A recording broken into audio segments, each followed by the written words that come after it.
And we're live. Hello. Hello. Welcome all Generational Change. It is Wednesday afternoon. Yet again, we're here in the noon, and I am Jen. I'm Peter, and I am looking out at a lake, or not a lake. I guess it's an inlet. An inlet.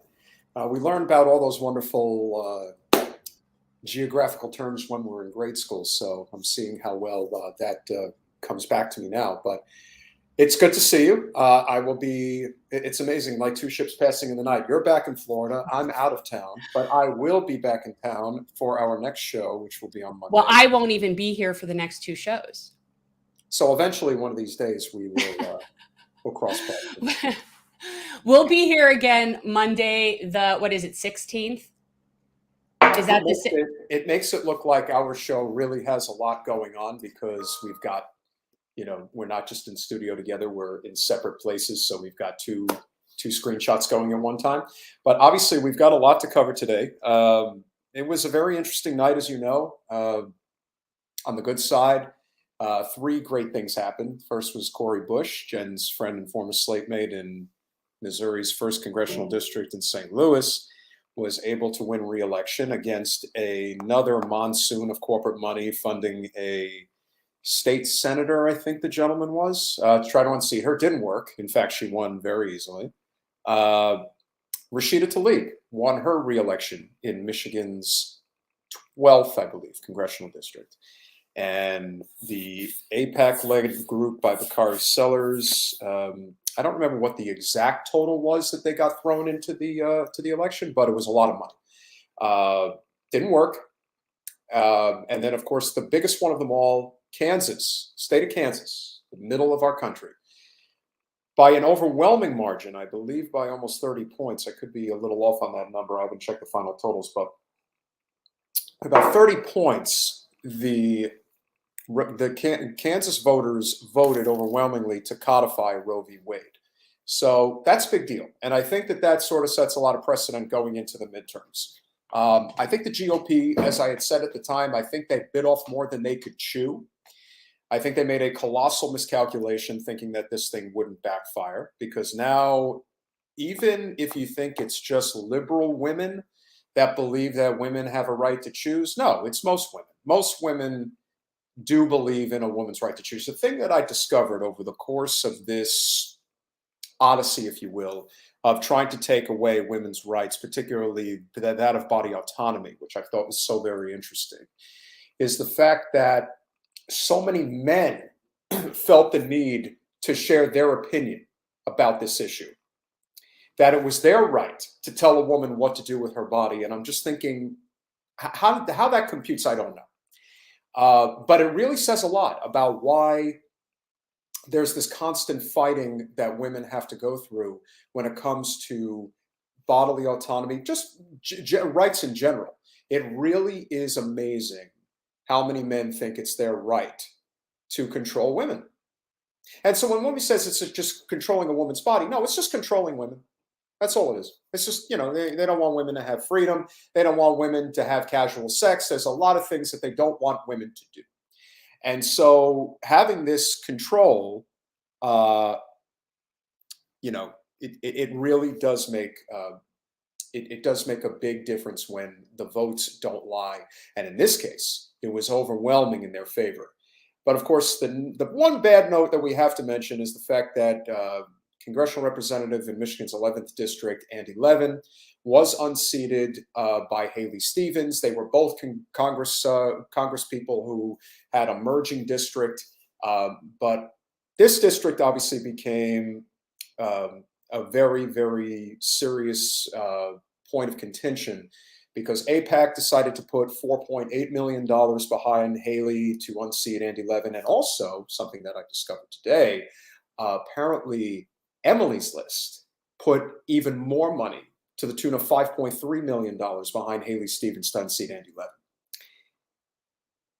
They can't put all of the money all of the time into all of the different races, but at any one time, they're going to knock off somebody that they really want to get out of office. But the more people that get involved, that run for office, the harder it's going to be for them to get the results that they're looking for, which is this,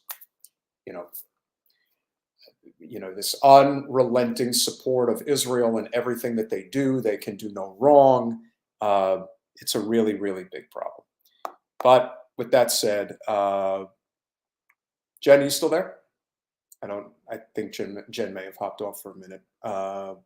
So we're gonna hang tight for 1 second. I think Jen had to restart her computer because our wonderful guest, Sam Lawrence from Ohio, who you have all had the privilege of hearing from before.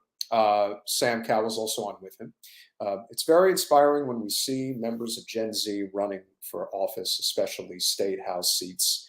In a state like Ohio, where it really is supposed to be a representation of the entire country. I've always maintained that Ohio really is a slice of Americana in every conceivable capacity, from the very progressive to the very conservative and working class and everything in between. And it's surrounded by multiple states. You get a little bit of everything from the mid-Atlantic to even elements of the South, bluegrass South, the heartland, and obviously the Midwest. And so it is very important. So Jen is restarting her computer, so just bear with us for 1 second. But this is obviously very important because a lot of Gen Z and millennial as well, I can include myself in that capacity, we're going to be suffering mightily from a lot of the effects of, a lot of generations past that have refused to make any amends to the policies that have been in place for a long time. Ohio is a great example of a lot of the issues that exist there. Gerrymandering, of course, is a huge problem with the GOP. It's considered, I believe, the most egregious gerrymandered state in the US. So that's really saying something. And now when you have young blood getting involved and in Sam's case, at the tender age of 19, I mean, talk about really not pulling any punches, getting right in on the ground floor. And regardless of what the outcome of this election will be, he is setting himself up for a very bright future. We need more of that. All too often, we spend a lot of time pontificating about why things are the way that they are. How can we make them better? There's a lot of talk and not enough action. In fact, there is this degree of action that is coming from the youth movement right now. And one thing I will point out before we bring Sam in, and Jen should be here in a minute. We saw the other day, we had, as many of you have known, a handful of members from Gen Z for Change. And what I would call one of the true leaders of that group is Olivia Juliana, who is based in, I believe she's in Austin, if I'm not mistaken. And she got into an argument the other day with Representative Matt Gaetz, who just can't get his ass out of Congress fast enough. Basically chiding the fact that there are women that he deems non-desirable that fight for women's bodily autonomy. Olivia turned that negative around and turned it into a massive positive by raising over $1 million for local nonprofit organizations helping women with bodily autonomy. That's how you fight fire with fire. It isn't about going back to him and telling him what a douchebag, Beavis and Butthead looking guy that he is, which he is, of course. But it's how you transform a negative into a real positive. He wants to go out there and run his mouth? Okay, great. So we're going to turn that around, and now we're going to flip it on its head and turn it into something that's beneficial for our side. So needless to say, that is how you can really take advantage of this backwards thinking line of approach when it comes to politics. And the idea that one is going to judge a person based on their looks as to whether or not a woman has a right to choose or get an abortion. But like I said, it worked out in an exceptionally positive way. And that's how you have to take advantage of the situation. When Jen ran for Congress, there were many of instances where people were bad-mouthing her and saying negative things. How dare you run against Debbie Wasserman Schultz? How dare you do this and do that? And we always found a way to turn it around and do fundraising off of that. Always try to turn the negative into a positive. That's what we have to do.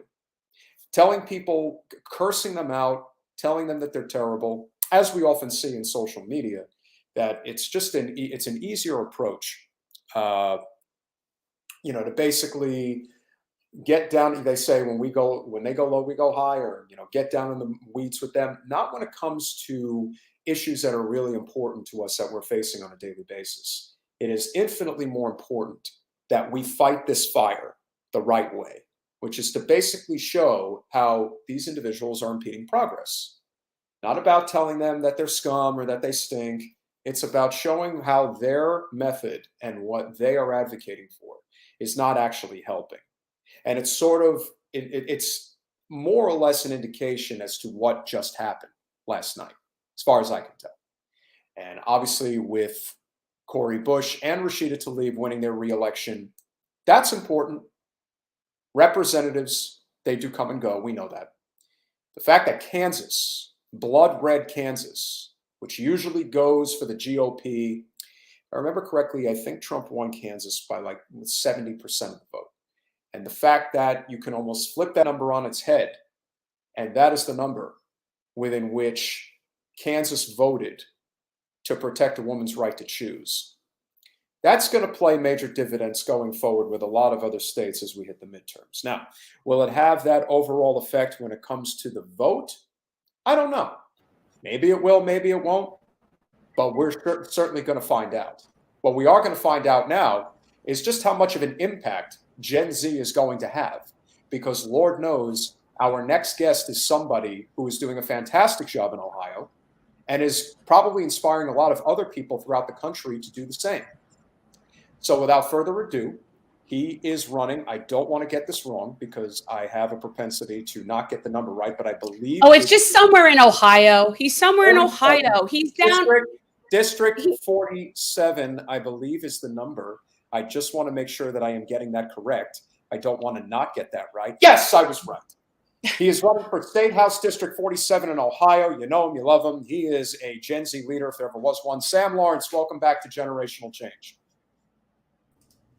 Hi. Hey, Peter. Hey, Jen. Thank you guys so much for having me back on the pod. I could not wait to come back.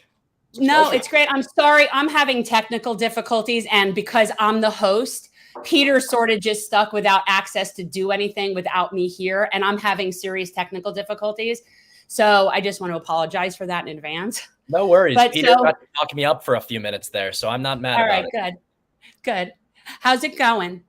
Things are going really well. We've had a few big developments since I was on last. First of all, we had our pre-primary fundraising deadline. So if you didn't know, Ohio's state legislative primary was last night. It was pushed back due to the Ohio GOP's inability to have fair maps. Essentially, we're still running with unfair maps. We had that primary last night. And with that, there was a pre-primary filing deadline. Our campaign has outraised any candidate that's been here that I can remember, any candidate that's been here that anybody else can remember on the Democratic side. We actually outraised the past two by 50% their entire cycle. And again, this is the pre-primary report.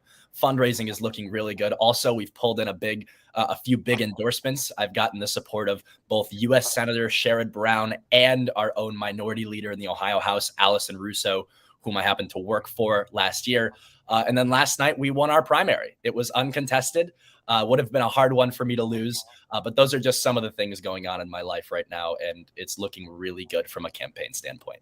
That's fantastic. And of course, Sherrod Brown is one of the true few, solid senators on Capitol Hill. So having his support obviously makes a significant difference in terms of what you'll be able to do as far as additional fundraising as well as ground game is concerned.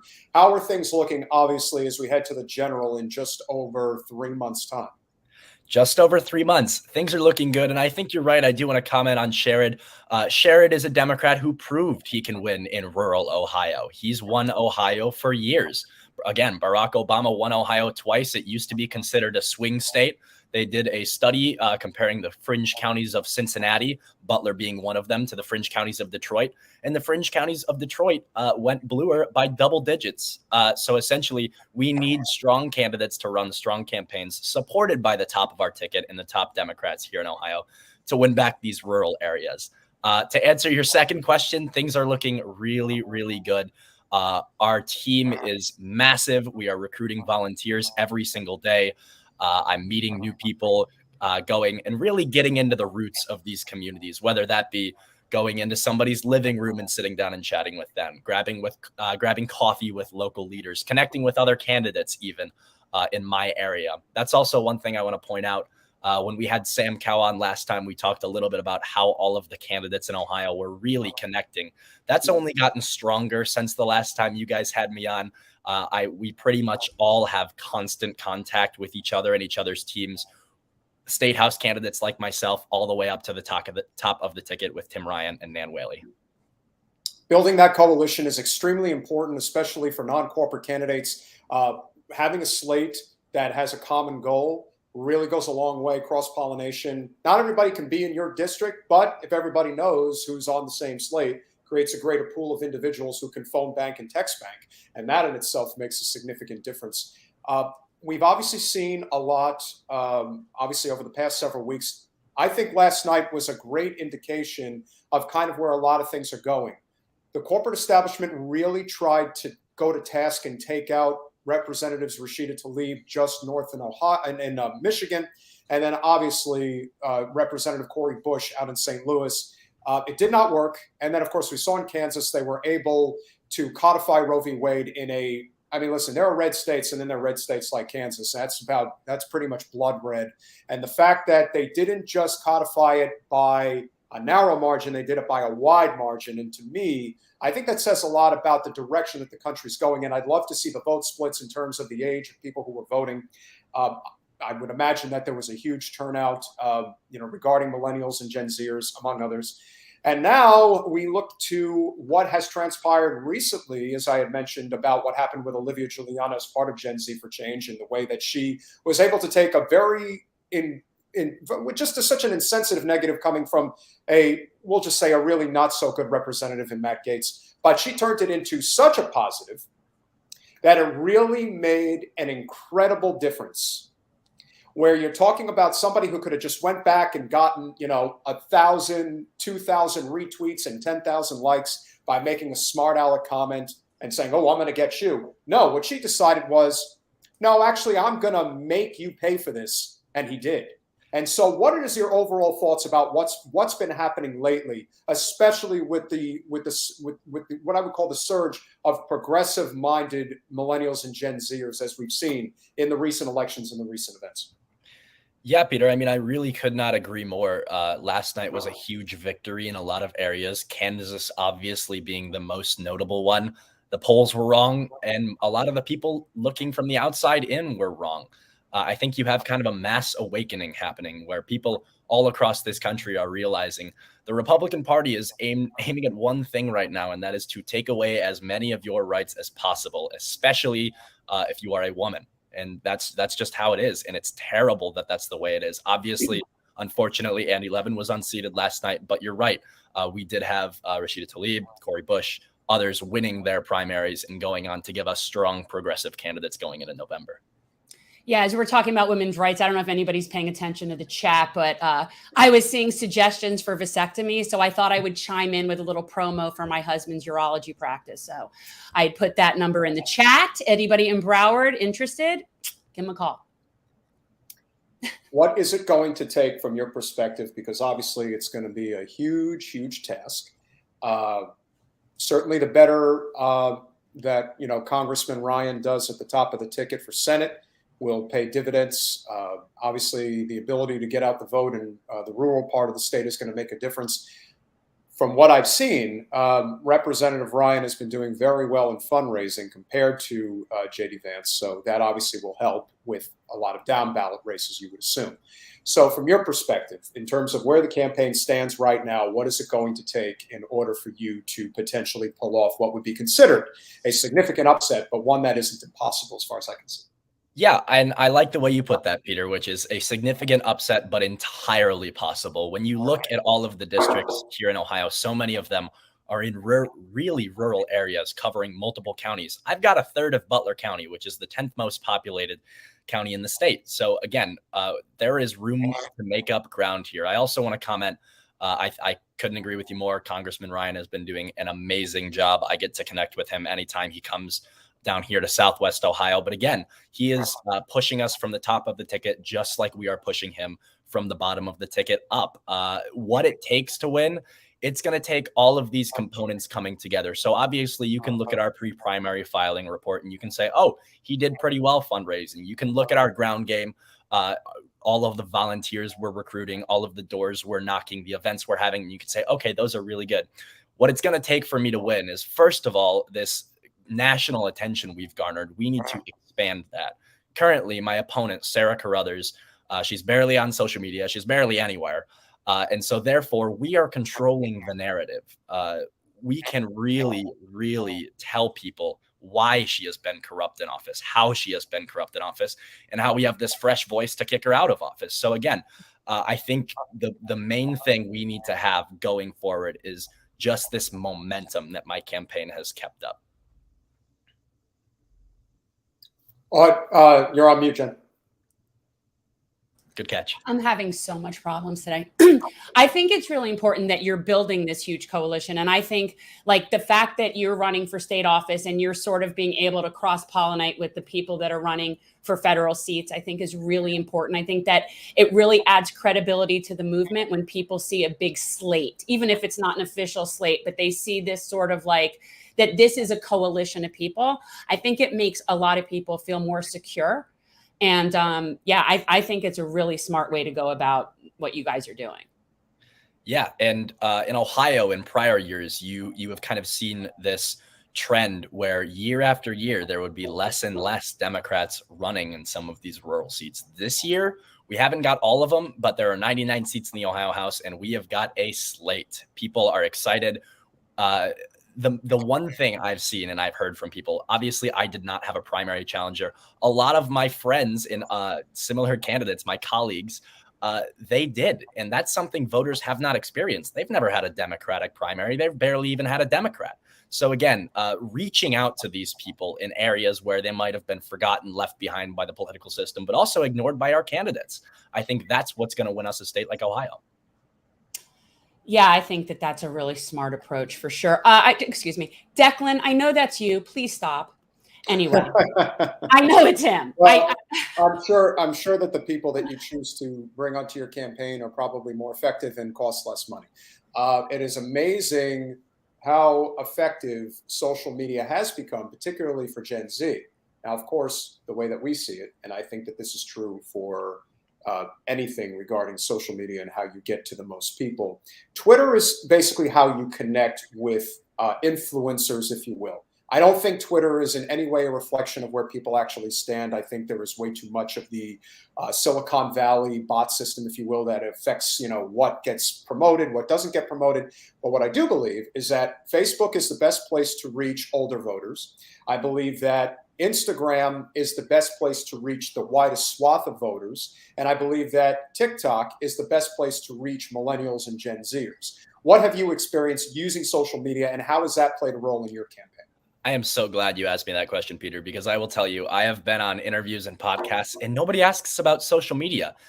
First of all, I fully understand that social media itself cannot win you an election. And I think you're right that especially Twitter doesn't exactly always conform to where everybody actually stands. However, A, you can fundraise off of social media, and B, campaign strategists, I don't think have yet realized social media is the new way people communicate. The very first thing you do when you don't know what to do is pick up your phone, open Twitter, open Instagram.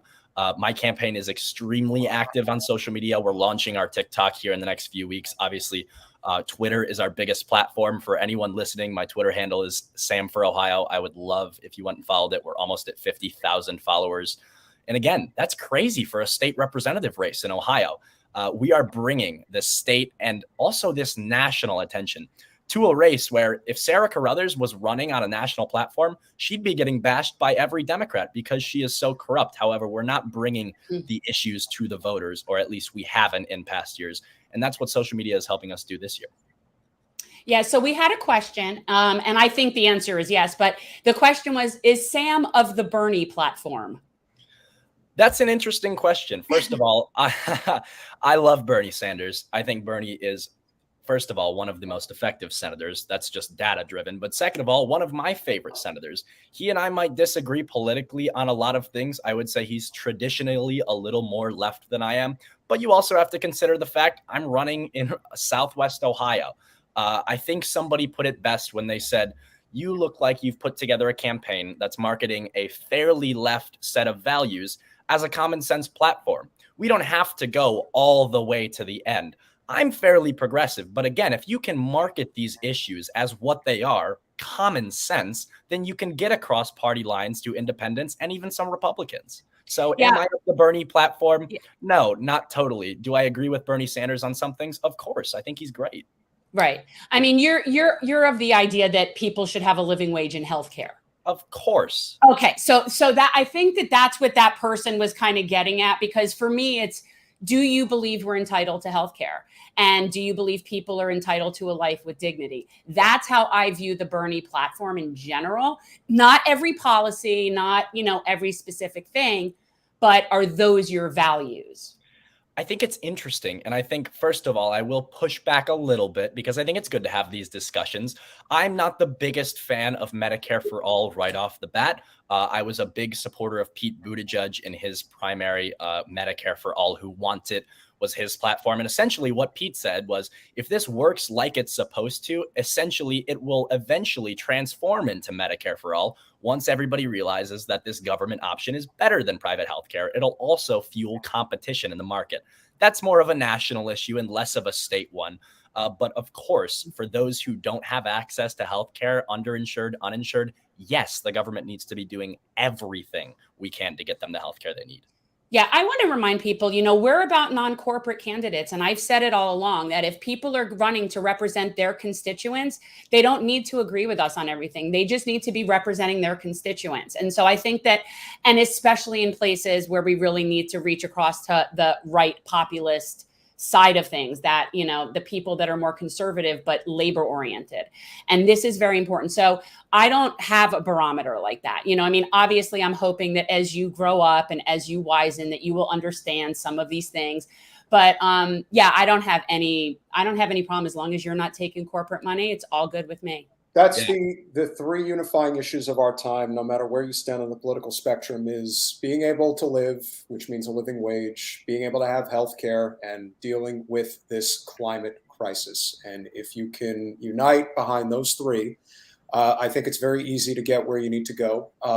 Obviously, we do not support Buttigieg, but that's okay. We can't agree on everything. What I do believe is where you're coming from is actually fairly sensible, because everybody, kind of wants an all or nothing proposition when it comes to healthcare. And the reality is you got to get something off the ground somewhere.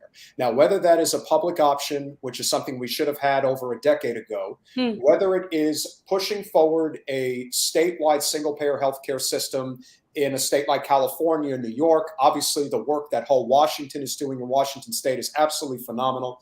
And having a ballot initiative of sorts, that to me is really where we're going to be able to break through. Something as simple as this wedding that I went to near Martha's Vineyard over the weekend in Massachusetts, and the amount of traffic that you hit from Boston going out to the Cape. If you had a high-speed rail just from Boston to the Cape, the amount of carbon footprint reduction, the amount of traffic on the road, the amount of money saved, everything adds up. Everything, logistically speaking, makes all kinds of sense. Those are the types of conversations we need to be having. And even though, we are obviously supporters of universal health care, Medicare for all, everyone's going to have a different way of seeing it, even though there's this idea. It's kind of like, I'm sure plenty of people, obviously in Southwest Ohio, that are big Trump supporters. You don't have to support Donald Trump, but you don't have to tell people that are Trump supporters that they're terrible people. You figure out ways to mend those fences and get to the conclusion that, hey, these issues we're talking about, most of us are absolutely going to benefit from. And I think what you're doing is absolutely the right approach. And we are in a different part of the country. What may seem sensible here is maybe not as sensible there. And you have to approach it with what is in the best interest of the more Midwestern, moderate approach to all types of electoral politics. Is that fair to say? I think that's extremely fair. And I think you made a few really good points there. First of all, I think the environment is easily the biggest issue that we are all coming together on, and we are going to come together on more in the future. It is my number one issue. It is what I am most focused on. I know you can do a little less at the state level that you can at a national level. But to say this is not a climate emergency, frankly, it's bullshit. I'm sorry, but it's bullshit. There are people who more recently, climate change has come into the fold as factual, and there have been less people actually denying it. But you still have people that don't want to use everything we have to fight it, and that's just not the way we have to go about it. Couldn't have said it better. Jen, website? Oh, yes. Where can people help you, Sam? Where can people help me? Well, first of all, I actually do want to go backwards just a minute and talk a little bit about universal health care more. So first of all, hey, here, you got to just quickly wrap. You got to quickly. Yeah, no. It's okay. But like, you got to just wrap. Well, so I just want to give people your website. Course. You guys can all find me at Sam for Ohio on all of my social medias. They will have a donate link. That's where you can help me most, especially if you are out of state. I would love your support. If you're in my district, I would love your vote. And again, Jen and Peter, thank you so much for having me on. It's been a pleasure. And if you do have a quick thought, share it real quick on universal healthcare. Yeah, again, very quickly. First of all, I think universal healthcare is infinitely better than what we have now. And so if that's what we were moving towards, I would support it. Personally, I prefer Buttigieg's plan, but that doesn't mean we can't have these conversations, right? That's absolutely the point I wanted to make. Oh, listen, absolutely.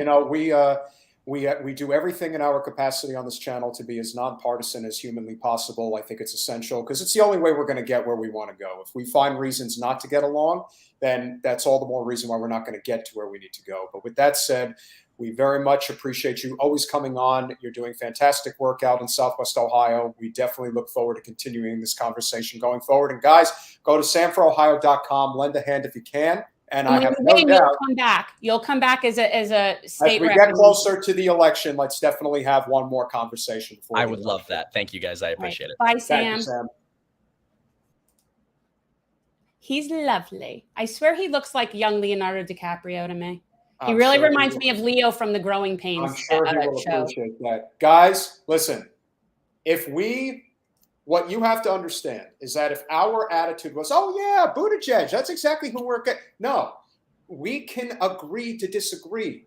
There's nothing wrong with that. Telling people that he's a sellout or that he can get lost, it's like you're never getting universal health care if you have that attitude. Well, and the thing is that if somebody is not taking corporate money, then that is how this is supposed to work. Well, then if somebody isn't representing their people, then they can be voted out and they're not having corporate money back them. So that's just, to me, that's how you naturally get the people that best represent an area. And it doesn't have to be an area that agrees with you. Speaking of corporate money, and if anybody knows anything about corporate money, it is the queen bee herself, Madam Speaker Pelosi, who has to make her wonderful, controversial trip out to Taiwan.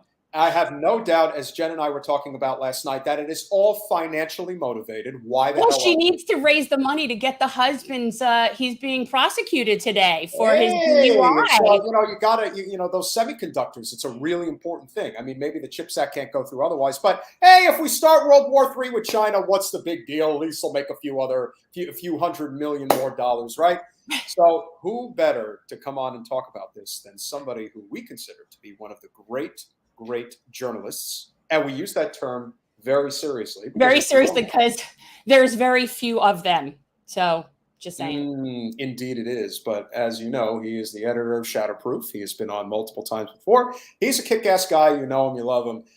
Kevin Gosztola, welcome back to Generational Change. Are you muted? Of course, you are muted, but now you won't be. Nope. Something is awry, and he's not muted from me. He's muted. Wait, no, you can hear him? No. I mean, I'm not the one who controlled it. Like, I didn't mute him. We can hear you now. Okay, all you have to do is make sure you have the right microphone set. Okay. And that's how this technology can work. So it's good to talk with both of you. Thanks for having me back. Always. So, Peter and I, of course, have assumed that anything regarding Nancy Pelosi and anything is really about her own money, her own power, her own thing. So, hearing that she's really going there for this meeting, not remotely surprising. The fact that she disregards everything else in doing so, also not surprising. So I'm really interested to hear what your take is on all of this stuff with her. Well, she has some really good stock options, and I hear that she had to go to Taiwan so that she could make sure that she continues to benefit from this insider trading that she's doing, which nobody will stop. Look, I think that this is a really serious provocation. And I make no judgments and I claim no expertise on China and its policies toward the world. I do not apologize for any alleged human rights violations that people are hung up on and fixated over, rightfully, or perhaps maybe we blew them up out of proportions. I don't know. I don't feel like I'm educated enough because I'm not part of China's society. So I take the, maybe you've seen the statement from Noam Chomsky that I think is a universal principle in which I approach my work on the US government, which is that I'm a citizen. I have to be concerned about what the US government does. I don't live in China, so I can't really dictate what China does. I can't really participate in, even if you think that it's just totally authoritarian and nobody has any say in what that government does, I can't do anything to mobilize people in order to change the Chinese government. I don't live there. The same goes for Russia. I can't do anything to overthrow Vladimir Putin from inside Russia.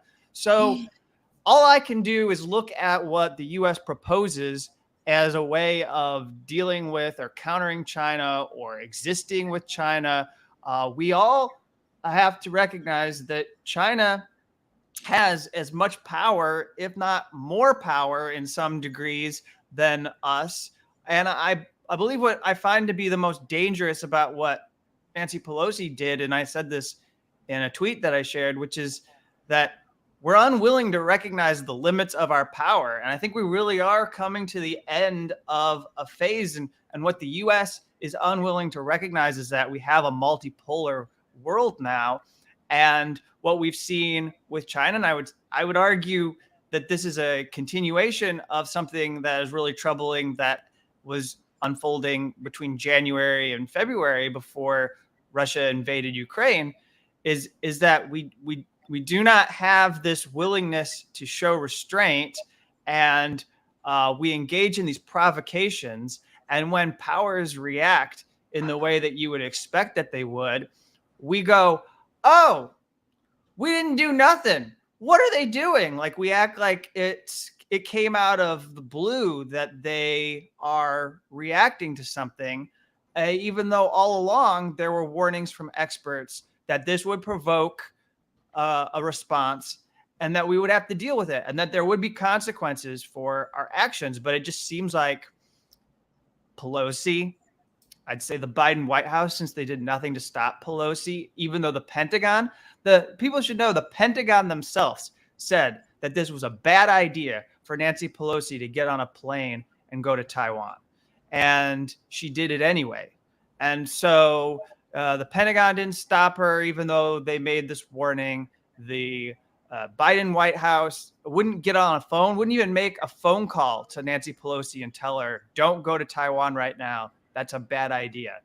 And this is alarming to me because there are so many things that can happen after this moment. And we're starting to see them. But I'll stop here, and then there's more I can share. But I'll let you get back into this. Yeah. We're speaking with Kevin Gosztola, managing editor of Shadow Proof. To me, there isn't much that I can say other than I just try to observe in a very reasonable, objective, point of view. But the fact that you've got multiple Chinese warships surrounding the Taiwanese island, to me, says China's not messing around. And one thing China can do that Russia can't do is China can tank our economy. Yep. And if you think they can, you find out just how quickly all of Clinton's wonderful trade deals from NAFTA and normal trade relations with China can actually be brought to its knees if the Chinese Communist government finally decides, yeah, we've had enough. We can stand on our own 2 feet. And there is nothing we can do because this is, again, at a time when our country is extremely vulnerable due to the inflation crisis. And the fact that we do have a president and an administration right now that really has no idea how to deal with all these things. So what are your thoughts about potentially, just poking the bear? I almost wonder, what is Pelosi's motivation? Why wasn't there anybody telling her directly, this is not a good idea? We're already way too knee deep in what's going on in Ukraine. Do we really want to get involved here with a country that can easily tip the balance of power across the globe? And so this is antagonism. It's also agitation on the part of Nancy Pelosi and Democrats, and there's support within the Republican Party. So I think it's certainly true that I've seen the joke going around that people are not really sure how to think of this if they are of the red stripe, because they don't like Nancy Pelosi. So this is a nice time to join in a pile-on, but they also don't like China. So which way are they supposed to go if they're a Republican? But that's trivial. I'll set that aside. There, along with this trip, there was a bill that was marked up by the Foreign Relations Committee, I believe, from everyone's favorite corrupt New Jersey Senator Bob Menendez. Mr. Menendez, somehow still in office, somehow survived a corruption trial.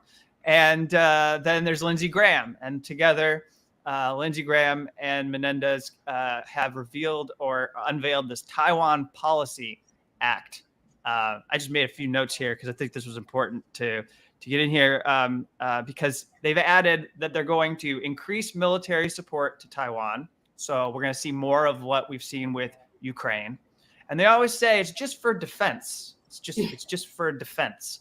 But what people should understand is we've had a policy of one China, and then under that one China policy, there's been two systems. So China makes their own policies. They govern their people in the mainland. Taiwan takes care of their own people. They function independently, but they're part of the Republic of China. And so it's been one China, two systems. This goes back to the 1970s. And there's a secessionist movement in Taipei that says that we don't want to do this anymore. We would like to be independent from China. And they've aligned with forces within the U.S. government. They have support within parts of U.S. intelligence agencies. They have support within factions of the U.S. State Department. I think there's a big tussle going on between different schools of thought here.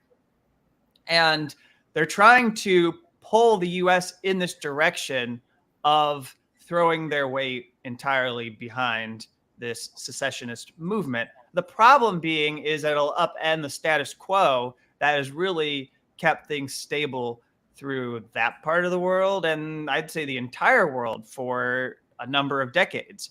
So this bill then proposes that they're going to expand the role for Taipei to be in international organizations. They want to make them some kind of like unofficial member of NATO, because that's what we do now. Whenever we want to antagonize a country that we're challenging, we'll just make their neighbors a part of NATO.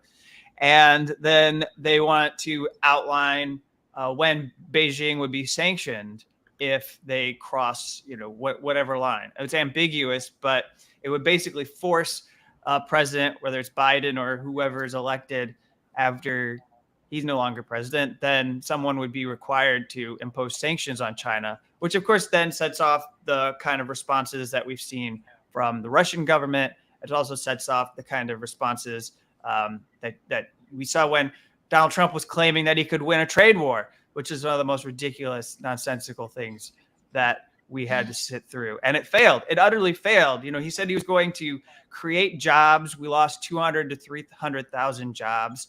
He said that, he basically said that it was going to be something that would be great to show China that we could withstand all of this. The costs of goods just escalated. China just raised their prices. So this is something that people need to consider.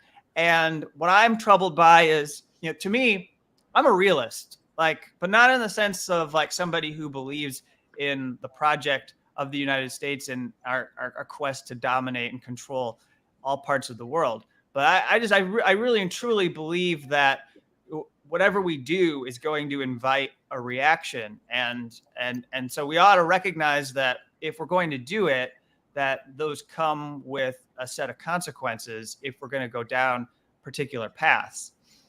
But there's these idealists that increasingly dominate the Democratic Party people like Samantha Power, who believe in this doctrine of responsibility to protect, which is so much bullshit, because they don't always protect like every single country. Like, you can't go into every single country that would need the U.S. military or any kind of peacekeeping force to come in and save it. So very clearly, it's all about what the U.S. agenda is and who it wants to counter. And we've determined that the next era after the war on terrorism, the global war on terrorism, which is in its twilight years. I mean, we did drone strike Ayman Zawahiri this last week, but that's just sort of like a holdover of a bygone era at this point. The real thing that's going to define the next chapter of foreign policy is great power competition, and that's why they got into it with Russia.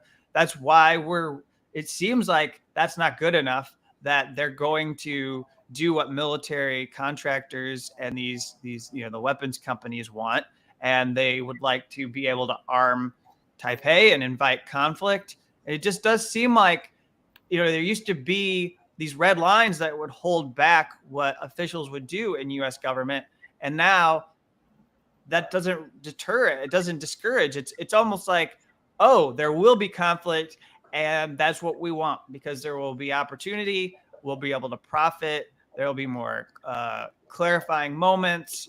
We'll be able to challenge China, and China is going to react in a way that we, in our hubris, believe will turn off every power around it, whether it's South Korea, Japan, any of them. Like, the countries in the region do a lot of business with China. We seem to have this idea that China is going to lash out at Taiwan, then it'll be alienated. We'll be able to isolate China, and then we'll be able to get those countries to come into our fold. We'll decouple from China, and then China will be in a worse position, and we won't be the ones struggling. But I think that's quite arrogant of us to believe that we could pull off something like that.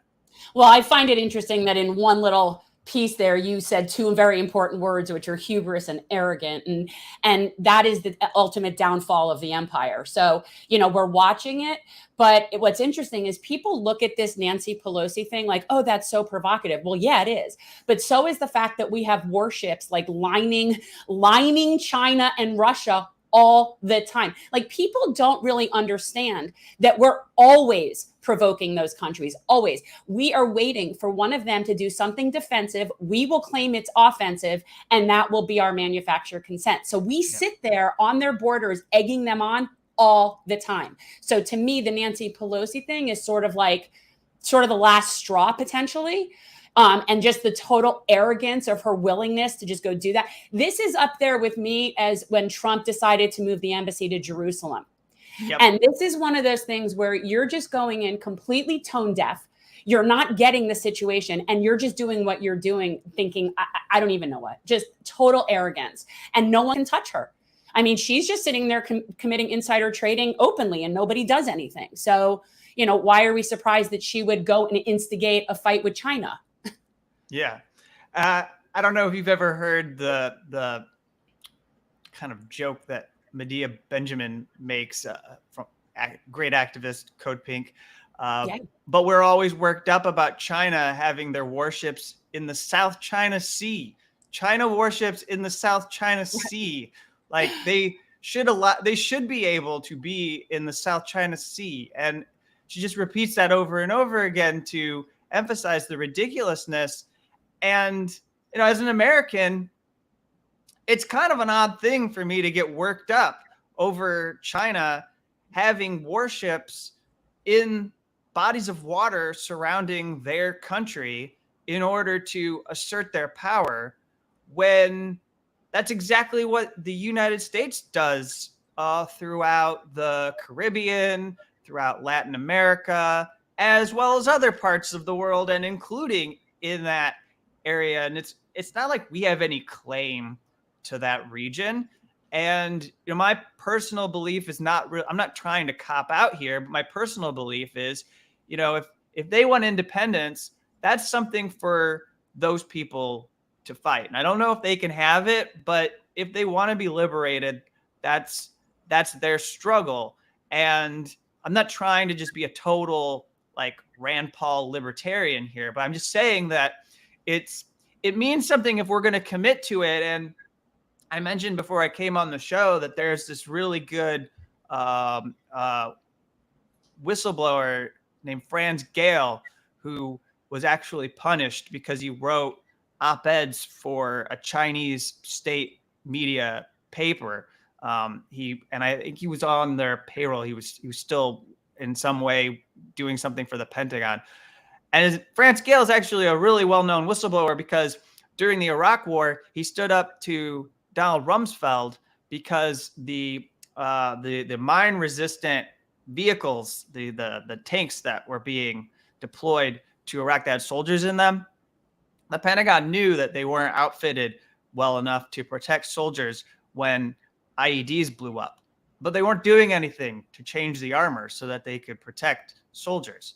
So he blew the whistle and called them out on it, and had an impact because when they were exposed, they quickly had to change those vehicles because they knew that they had blood on their hands from the war. In addition to the fact that they're fighting an illegal war and they should not be there, and yada, yada, yada. But, he writes a couple of op-eds, and he wrote this thing that is really good. I just, if you'll permit me, I'd like to read just an excerpt of it about what he wrote, because he said, why the U.S. So the op-ed was why the U.S. will lose a war with China over the Taiwan island. And by the way, he wrote this in April of 2021. And then he got in trouble with the Pentagon and he ended up losing his position. And I think he lost his pension. But so he writes this out and he documents it, and he makes a really clear case of like why we shouldn't get pulled into it. And part of it is that saving Taiwan from China is never going to be something that's as important to the U.S. as keeping Taiwan a part of China is important to China. So the priority of stopping Taiwan from becoming independent is something China will do everything it can. But the U.S., and if you ask Americans, I just don't think anybody really cares that much.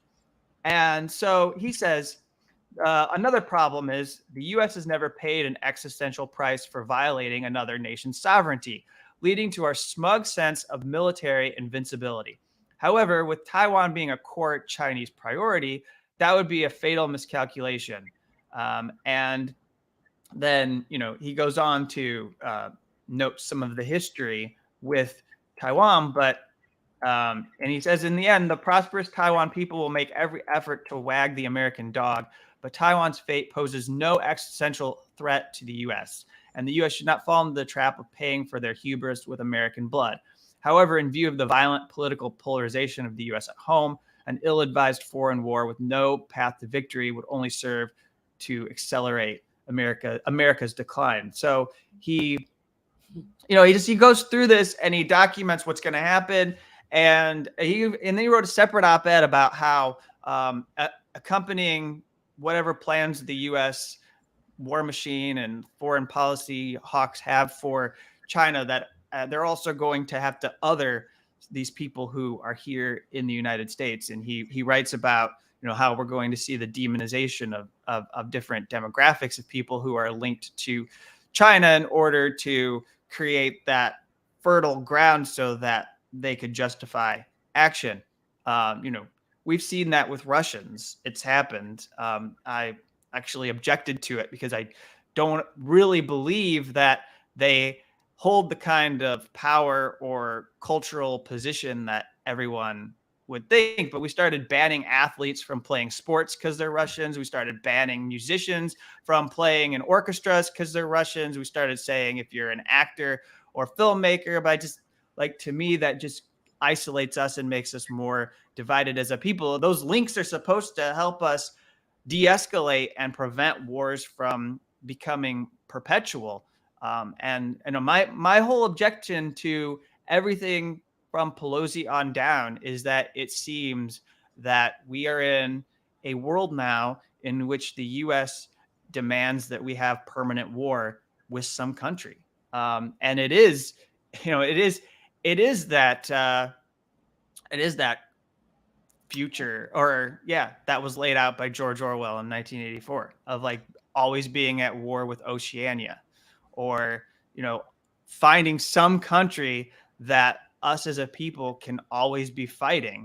And if it's not the terrorists in Middle Eastern countries, well, now it's that we're going to have an open-ended conflict in a country bordering Russia, or now it's going to be, let's get an entanglement with China in Taiwan. I think also what they're doing with their hubris is they're saying that we want to keep replicating the Afghan trap, which I don't really believe that that's something that continues over and over again in history. It's not like it's a model for being able to grow your power as an empire.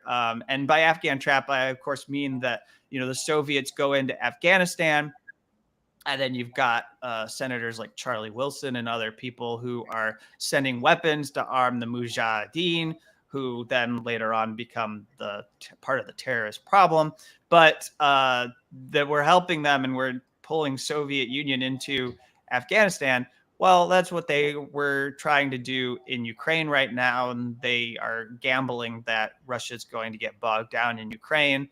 And it seems like that's also the gamble that they'll be willing to make with Taiwan, is that if we can bring China and its forces into Taiwan, then we'll get them bogged down in a fight over independence on that. And we'll keep funneling weapons, and we'll be willing to send foreign fighters, maybe give them some NATO support if there's anything we can muster.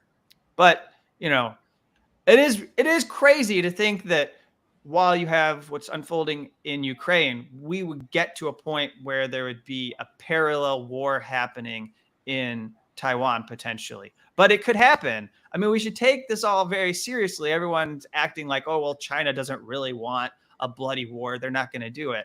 Yeah, but what they're going to do is they're going to start the way that they have. And so, before I leave you, you should know that they have issued sanctions against Taiwan for allowing Pelosi to land her plane.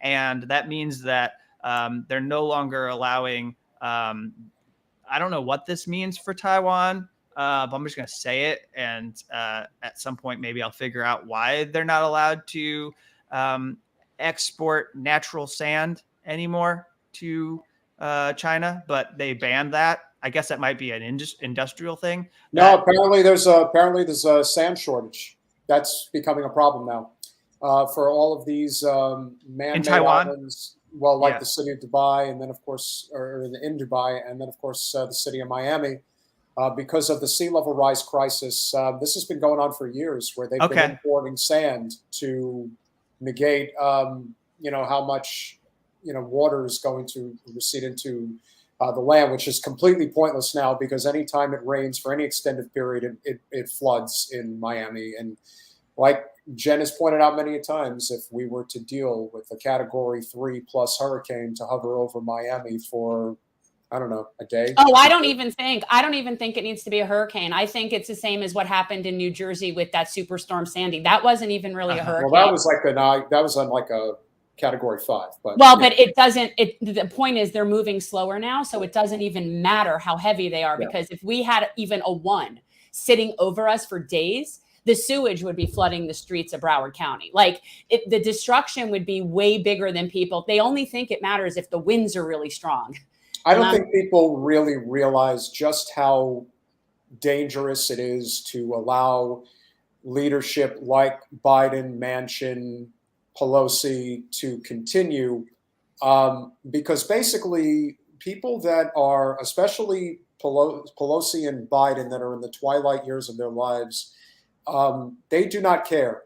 I guess their goal is just to get as much, hoard as much family wealth as they possibly can before they depart, because they know their time is limited. And at the detriment of our society, it seems that that's essentially what's happening now. I mean, I thought it was completely asinine that you have these bureaucrats in DC that were kicking the hornet's nest of Russia for as long as they were, simply because Hillary could never accept that this country did not want her to be president.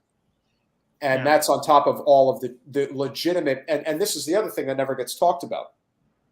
And everybody's always up in arms about Trump saying that the election was rigged and saying that there's no evidence and this and that. My attitude is very simple. The 2016 Democratic primary was stolen from Bernie Sanders, and heads never rolled as a result of that. Debbie Wasserman Schultz is still sitting in Congress. When you allow that type of cheating to be accepted, you allow all kind of cheating to be accepted. And the fact that we're still talking about January 6th, which again still matters because crimes were committed, but we're not talking about where this actually came from and why this is allowing to happen. It's no different than the birther movement about Obama. Everyone thinks that this was Trump. It wasn't. It was Hillary. Hillary started the birther movement, and then they ran with it. Anything that the Democrats can do, the GOP will do better 10 times over.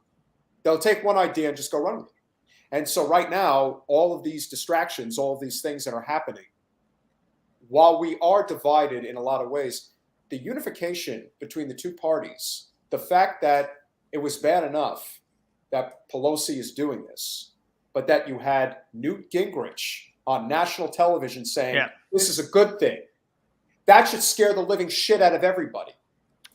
Well, he was the one back in 1997 who went. He was the last high-ranking U.S. official to go to Taipei. And he did that.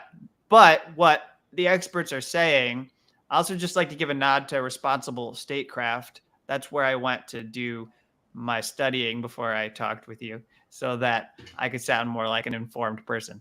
But like, seriously, I think that they are one of the few think tank operations that have a publication that are pleading common sense, saying things like, oh, if we're going to funnel tens of billions of dollars worth of weapons into Ukraine, we ought to recognize that they are one of the leading global arms traffickers in the world.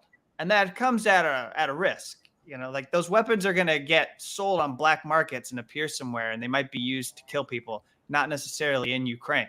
So you might want to do something about that. You might want to have some kind of like safeguard for that fact, something we're not going to do. So, the last thing I want to make sure I get in here is that they are curbing imports of fruits and fish to Taiwan or from Taiwan. So that means that they're cutting off or hampering the economy for Taiwan. And they've done this before. There have been phases in which there's been tension between Taipei and Beijing, and they just put screws on the economy, make them hurt until they're ready to give it up. And then they go, all right, yeah, you get it. You're part of China. You will be part of China. Are you ready to behave now? Okay, we'll take the sanctions off. And so, my biggest fear here is that we're not willing to use incentives to prevent mass suffering from happening to people, whether it's in Ukraine or Taiwan. If you can point out to me what's happening in Ukraine as a result of Russia, let's when I say that, let me talk about that in terms of before they committed their invasion, Russia. And then if you can point out to me what's bad about China overseeing Taiwan, okay, let's deal with that. Let's incentivize China to change that. But then what happens is we escalate and escalate, we provoke, and then they start taking these actions and they use their power the way that the US would. And then we're so big, like we don't want to cave into this adversary that we don't do anything to work things back. Like nothing that we've done. My fear is that it'll just be Russia all over again. And what we've done in fighting Russia with this proxy war is we've imposed all these sanctions, and then Russia has gone and mimicked that behavior and put the hurt on Europe really badly because like they don't have energy. They're having energy shortages. They're having energy hikes. They have really bad inflation because there's goods that aren't coming that they used to import. So all of that can happen with China. And yet going along the way, I don't see how that fits into any clear objective on the part of the US. Like, I don't know what we're trying to get out of doing this to Russia. And I'm afraid that the people who are involved in our government aren't going to have a clear objective if they impose sanctions against China, or if they retaliate against China for taking action against Taiwan. And so what you see is you just a spiraling out of control. And, you know, these are powers that have access to nuclear weapons. And it's really troubling that, the fact that we don't have much respect, and then there may not be dialogue. And when you stop dialoguing with people who are leaders of these countries, that's when really terrible events can happen that potentially end humanity as we know it. This is not an exaggeration. No, I think it's funny, but you were kind of questioning what they're trying to do here. And to me, it's so clear. Like, when your business is war and weapons, and that's all we do anymore. That's basically all we really contribute to the world anymore. So that's all we're going to do. When all you have is a hammer, all you see is nails. So if our biggest manufacturing empire is our military industrial complex, it's never going to stop, because that's all we do. And that's how the majority of the people in this country are making their money at the top. So to me, it's obvious. All of this is just to keep the department, the offense department. I'm not calling it, it's not a defense department. When China's ships are in our sea, then we can call it the Department of Defense. Right now, we are in everyone else's, up in everyone's grill. And if any of those places even had like a millionth of what we have next to our country, we'd be like going crazy. If you ever want to see every liberal with a Ukraine flag shit their britches like you've never seen anybody shit britches before, let a dozen Chinese fleet cargo ships with weaponry pull up along the California coastline. Exactly. And then you'll really see just how tough this country really thinks they are. That's how other countries live. We have our stuff all up in everybody's business all over the place, and we don't ever see that or hear about it, so that whenever anything else happens, we're like, oh, we didn't do anything. Yeah, we always want war. We're always doing war. Kevin, there's 2 points that we want to address before we wrap. The first one is, can you talk about the danger of expanding NATO, which is obviously what is happening right now? And then, of course, we want to conclude with an update on Julian Assange regarding his current situation and how that plays a role in what's going on right now in terms of whistleblowers really being able to reveal a lot of the information regarding what's going on in Kyiv, in Taiwan, things that are of immense importance that the people who are the thinking people and not just watching corporate media really want to know about what's going on. So if you can talk first about the danger of continuing to expand NATO at this point. NATO is really a war international organization as of this moment. And if you want to defend it on those terms, go right ahead. But like what you were saying, Jen, with I don't call it a defense department anymore. We have to call it an offense department.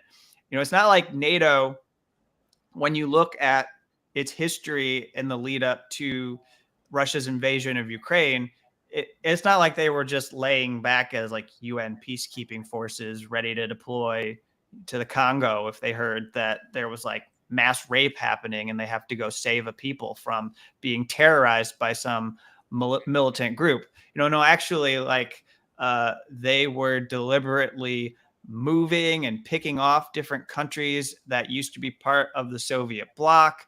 They were moving closer and closer. They were crossing a red line. They were crossing a red line that Russia had, that even people like George Kennan, who lived to be more than 100 years old and was like this esteemed statesman, that Colin Powell and Henry Kissinger and all these people who I don't like, and I think that they're awful, but these people respected him. And he said before he died that we ought to respect what Russia had to say about how it saw NATO encircling their country and moving ever so closer as provocative. Again, to use that word, provocative. I think the more we use it, it's going to be like it doesn't have meaning and we're going to just shrug it off. But we really should take seriously when a rival power says that this is provocative. I don't think they're playing around. I don't think we want to find out if they're playing around either. And the expansion of NATO is one that's so clearly about U.S. power. It's not just about stability. It's not just about peace and protecting these countries. It's about going after Russia. It's about going after China. It's about expanding U.S. dominance. It's a tool for U.S. power as an alliance. I don't think it actually is a great benefit to the European powers that are involved because it hamstrings them. What Europe has gone through is basically they've been forced to take actions that are detrimental to their own people. Rather than having those links to Russia, which would give them an incentive to pull back from the war and try to bring Russia down from their enraged position, trying to get them to pull back their forces, trying to get them to make peace with the Ukraine, then what you have is a U.S. that is saying, we do not want peace. We want this war. It's good for, as you're talking about, the weapons companies, but it's also something we would like them to have this quagmire that they're bogged down on.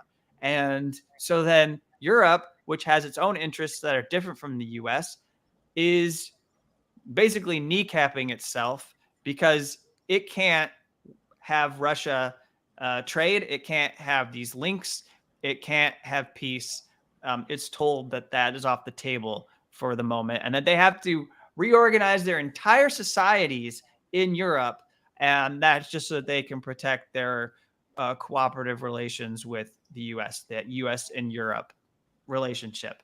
And so that's the Western world. And I think that NATO is looking to expand so it can go from Russia to also being able to counter China. And this is the fear that the U.S. has. I mean, the fear is that people within U.S. are looking at the end of American empire and they're trying to prevent it from happening. But they're in denial. We are in a multipolar world, and those countries, especially China, are going to make decisions in which we cannot counter because we do not have the power to stop them from making those decisions about those countries that are their neighbors. Now, for Assange, Julian Assange, okay, let me get my right banner. I got to get my right banner. All right.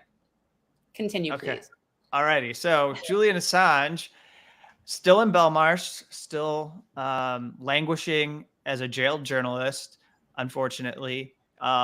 You may have seen that his family are talking about how they're not sure he's going to survive. There's an appeal that has been filed. They're out touring this documentary, which I haven't been able to see yet, called Ithaca, but his brother worked on it with some other filmmaker. And I'm hoping that at some point they're going to do dates here in the U.S. so I can go see this film that was put together. But it's Australia. There's been some great movement politically. The government there is increasingly talking about Julian Assange. They haven't taken concrete action, but there's been lip service, at least paid towards taking care of their citizen. Just to remind people, Julian Assange is an Australian citizen. He's not an American citizen. He's not from here.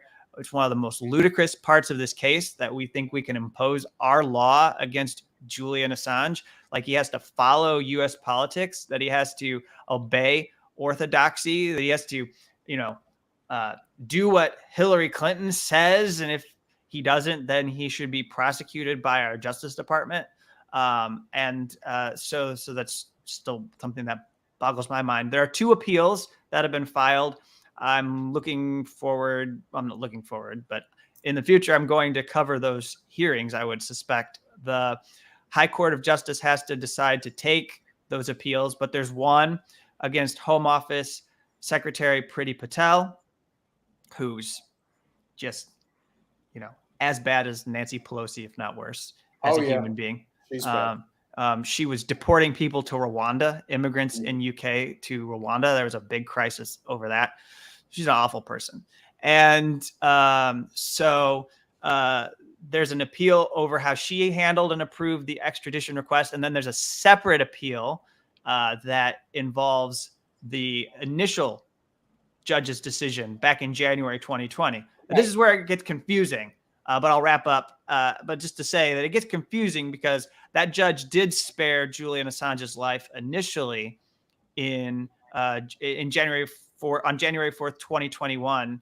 And then that meant that the U.S. government had to appeal, and then they eventually won. So there were a lot of issues with that decision because it did not hold that Julian Assange was a journalist who had press freedom rights. It did not say that this was a political offense that Julian Assange has been charged with, that what the U.S. is going after him for might not be a crime in other countries. And so therefore he shouldn't be extradited. And that's what they're challenging. So they're going to go to court, and in a separate appeal, they're going to make all these claims that we've been talking about for years and years, along with the mental health and physical health issues, along with the threat of cruel and inhuman treatment that we had talked about, which was a key part of the first round of appeals. But as somebody who has a book coming on Julian Assange in February 2023 that I hope everyone will read, I had to put this together as a guidebook for a U.S. trial. And that's just the fact of our reality, that I had to prepare that, and even his family is prepared, that most likely the appeals process is not going to save Julian Assange, and he will be put on a plane. And in sometime in 2023, March, April, he'll be here in the U.S. He'll be arraigned in the Eastern District of Virginia in Alexandria, just outside of Washington, D.C., and then he'll be facing a trial for these Espionage Act charges. And so that the fact that we are this far, nothing has stopped. The UK government won't stop it. The Biden White House won't drop the charges. And they're also cowards. They won't answer questions. You know, a lot of times, the last thing I'll say, which I think is important, a lot of people always say to me, the media doesn't care about this case. Why don't they speak about it? Why don't they ask questions about it? I've actually watched press briefings with officials in the Biden White House. They do ask questions when Assange is in the news. What happens is those people who are the spokespeople say nothing. They won't answer the questions. They act like they're dumb questions to be asked, or they act like they just heard a foreign language spoken to them and they can't speak. Excuse me? Pardon? Come again, huh? Huh? Kind of like Nancy Pelosi when she was asked about insider Right. trading. But then that's why they don't have anything. Like when these reporters ask their question, they don't get anything in return, and then they burn their question. And so now they come back to their media organization and they have nothing to use for that day. So can you blame them for saying that the next time they go there, they're not going to ask about Julian Assange? They know that they're not going to get anything from those officials. So the Biden White House is effectively stonewalled and created this wall of silence, and they don't feel like they should be held responsible. I mean, it was telling, like, I think I told you this earlier, that they did a report on the Biden administration and freedom of the press. And what they were able to find is that they were able to get responses on all kinds of different issues related to press freedom. And then when they mentioned Julian Assange to someone at the Justice Department, that person went cold and wouldn't cooperate and answer the question, and was just like, you're not going to get anything from me on that. So I think they're embarrassed. I think that they know that the entire world is aligned against them. There isn't a single human rights, civil liberties, or press freedom organization in the world that you can name to me that supports prosecuting Julian Assange. Some of them are weaker than others, but by and large, they understand that this is a big threat to freedom of expression everywhere. And the Biden administration knows that they lose their credibility every day that this drags on. Anytime they say anything about human rights or democracy, they are actually making it harder for anyone to take them seriously. Nobody in Bolivia or Mexico believes a word that they say. That's one thing I should say. This is what I'll say before I shut up. So AMLO in Mexico, Yeah. Obrador, that was a big moment, I think. People, if you want something positive to cling to, I think it was a big deal that that Obrador, the president of Mexico, came to the Biden White House on his visit, which, by the way, happened only because he refused to participate in a summit of democracy in Los Angeles. That was a farce, since we refused to allow the leaders of Nicaragua, Venezuela, and Cuba to participate in the Summit for Democracy. So they said, well, we're not going to be going. We won't go. We'll boycott. And then Bolivia boycotted, and Honduras boycotted, and other countries joined. So you only had like half of Latin America at the Summit for Democracy. And so he goes to the White House. He gave Biden a letter, and he said to him, this is all the reasons why you should not prosecute Julian Assange. You need to drop the charges. And then he said openly before that meeting that if you're not going to drop the charges, you should return the Statue of Liberty to France, which was amazing. It's awesome. It's awesome. Actually, I've been thinking about this, and I think the only way that I would consider ever voting for whoever the next Biden disciple is if they pardon Assange. Like, that's the only thing. Like, that would probably be the only thing at this point wherein I could be bought with my vote.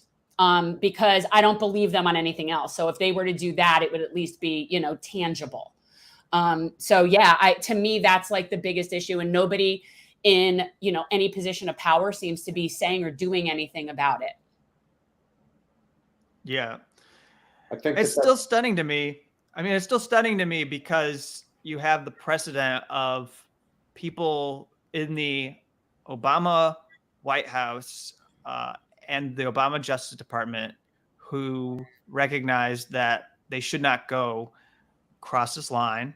I guess we're talking about another red line, and you should not be prosecuting Julian Assange, because then you're going to set a precedent legally that any future president could use to go after New York Times or Washington Post reporters or editors at those publications.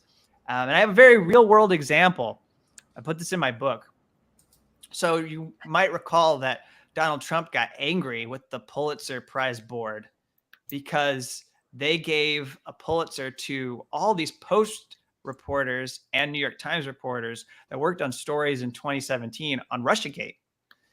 And he said to them, a lot has come out since you gave that award, and I think that reporting is based on falsehoods, and they should not have received an award. So Trump complained to them and wanted them to revoke the award to these reporters. And the Pulitzer Prize board decided they're going to stand behind those reporters and not revoke the award.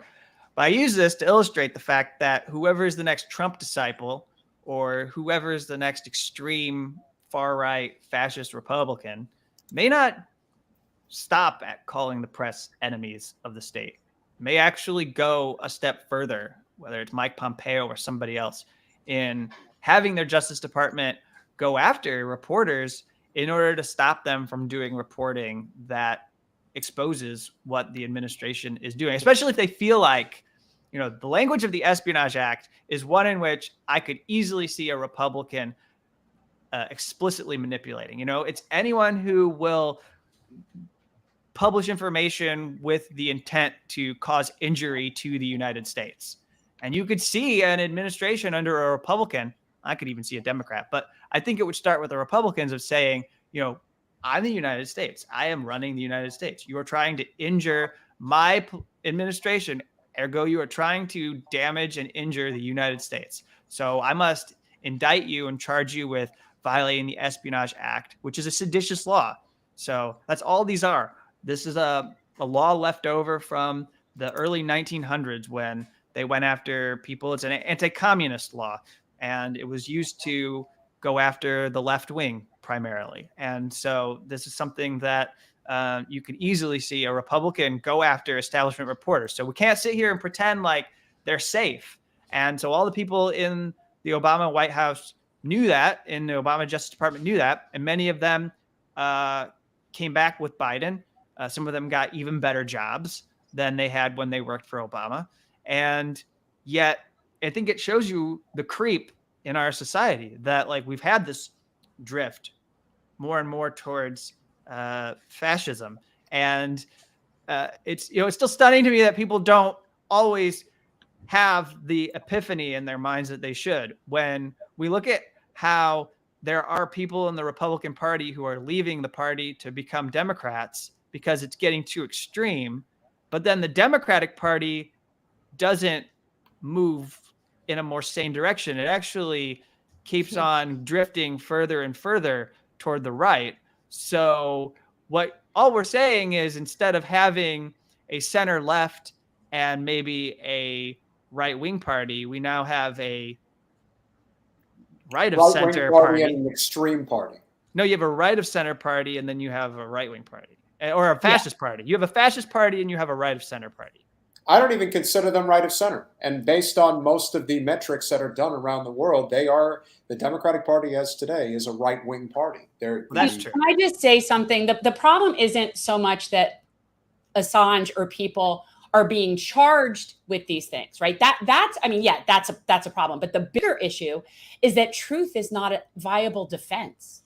And that is where the problem is, because if you want to go after someone and say they've harmed us, they can say, yeah, I did, but it was true. And that's sufficient. So it isn't so much that there's laws to protect against that. It's that our First Amendment isn't countering it, and that truth is nowhere to be found. So if truth is the defense, then none of this would be happening. And again, I still think it gets back to the fact that there are countless people, especially very privileged individuals who do not know real world struggle and don't care for real world struggle, have been severely mentally damaged by Trump becoming the president. And their worldview was completely decimated as a result. And they are willing to throw out, listen, there were people who, and in many ways rightfully so, completely mentally scarred by 9/11. I saw the second plane hit the tower. There are things to be said for how, as a result of something that I have no doubt that we, perpetuated in the first place, became this whole, let's get rid of our 4th, 5th, and 6th Amendment because people are scared now, and now we can really take control. If people think that we will not live in a world where people, millions, hundreds of millions, will be subjugated for the purposes of the rich having everything that they can possibly get on this planet while they're here, you're out of your mind, and you haven't read your history, because history always repeats itself. And we have to look at this right now in concluding this conversation, that the idea that we think that we can do everything that everyone talks about in terms of, oh my God, what if Trump gets into office again? It doesn't matter at this point. We don't have a democracy anymore. It's a question of whether or not we can actually get it back. That's the question now. Because everyone is thinking, oh my God, we're not going to be able to have a democracy again. Like, the democracy ended in 2016. It ended a long time ago. When you technically, it ended in 2000 when the Supreme Court decided the presidential election. That's really when it ended. Oh, it's a lot of things. But if you look at what most people want, and you look at what the disconnect between what our policies are, we absolutely do not have a functioning republic. There's no way. So it's so dysfunctional. And the fact that people think that the president in and of itself is the problem just really shows, to me, it's always indicative of our horrid education system here, that people are so ignorant. There are people in this country who actually believe that Donald Trump is more powerful than Bill Gates. Like, you have to be so disconnected from reality. But that's what they're taught. That's what they're being taught, and that's what their media tells them. Whatever TV, whether you're watching Fox or MSNBC, you're being told that Trump is the almighty, all-powerful. And if you ever needed more proof of just how, listen, that doesn't mean that there isn't the possibility of having a commander-in-chief that really does the will of the people. That movement is possible, and I thought Bernie could have gotten there, but not enough people were willing to say, all right, well, we have to take this all the way. Now, what I see more than anything else in lieu of Biden's presidency is that he is not in control. And he's not even in control of himself. It could not be any more obvious considering his cognitive decline. All right, Kevin, have you seen him shaking hands with invisible people? Yes. Yeah, that's all jokes and everything. But in reality, the only reason why Pelosi is going to Taiwan is because Biden isn't going. And people don't want to talk about the fact that Biden has COVID again. And who knows what type of an effect that's having on his health right now. You know, everyone always assumed that Kamala was going to be the first Madam President because they were going to force her into that seat. Maybe they will. I don't know. I mean, at this It's point, the only way she would have a chance of running is as an incumbent. it's definitely worse a than very him. it's definitely a very chaotic time. But I will say, and let's conclude on this note. After what happened last night, obviously to Andy Levin, it was terrible. But Rashida Tlaib is still in Congress. Cori Bush is still in Congress. And the state of Kansas says, get your fucking hands off my women. Yay, And so- Kansas. Yay, Kansas, by the way. Yeah. So, and it wasn't just by a little. It was by a 2-1 margin. That says a lot. Yeah. We're going to get into that in a second, but we're going to let Kevin go. So last Kevin, night we can say nothing is the matter with Kansas. Nothing is the matter. Well, listen, Thomas Frank is definitely in a good mood today. I can tell you that Yeah, much. right. Guys, if you're not currently checking out the work at Shadow Proof, make sure that you get over there. Make sure that you check out all of the work that Kevin has done regarding the Assange case. Kevin's everywhere. If Yeah, you just type in his name, he kind of comes up all over the place. He's got articles in all sorts of places. Yes. much like other Cast journalists. away. Yeah, well, Cast away. we do have our favorites. Much like you know, when it comes to certainly on the domestic side, we obviously are very fond of Jordan Chariton and Status Quo, but the work that you do over at Shadow Proof is fantastic. Of course, we think extremely highly of Rania Kalik over at Breaking News. You know, the work that you guys do cannot be appreciated enough because there isn't enough journalists out there that are doing it these days. And the fact that you were obviously so gracious, you know, to come on obviously short notice to just get us up to speed with what's going on, why this is obviously a very precarious situation that we're in right now. You know, the more we as Americans are informed, the more we can speak out against the atrocities of the empire. And like you said, Kevin, the empire is it's kind of going in many ways through its death throes right now. And the more we hasten it through to the end, the faster we can start moving in the right direction. So anything you want to plug before you go, the floor is yours. Yeah, I want to plug, but I also just want to say with great frustration to Nancy Pelosi, and pick your favorite swear word. This wasn't on the list, Nancy. This wasn't supposed to be a crisis. We have all kinds of crises. And like in my head, dealing with Taiwan and China was not supposed to be on the list for August. So anyways. So much. Right, you know what? Well, so Kevin, I will assume you will be filing this as your grievance for this year's Festivus. So we'll keep that in mind. So if you go to thedissenter.org, that's my newsletter covering whistleblowers. Is it with THE in front? Yeah, dissenter.org. Great site, not Substack.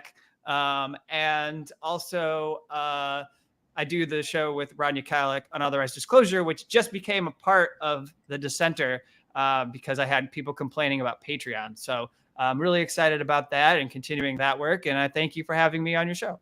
Thank you, Kevin. It's always so good to get real information from time to time. Thank Always you for a pleasure, sharing. brother. Thanks for coming on. Bye. He's so cute.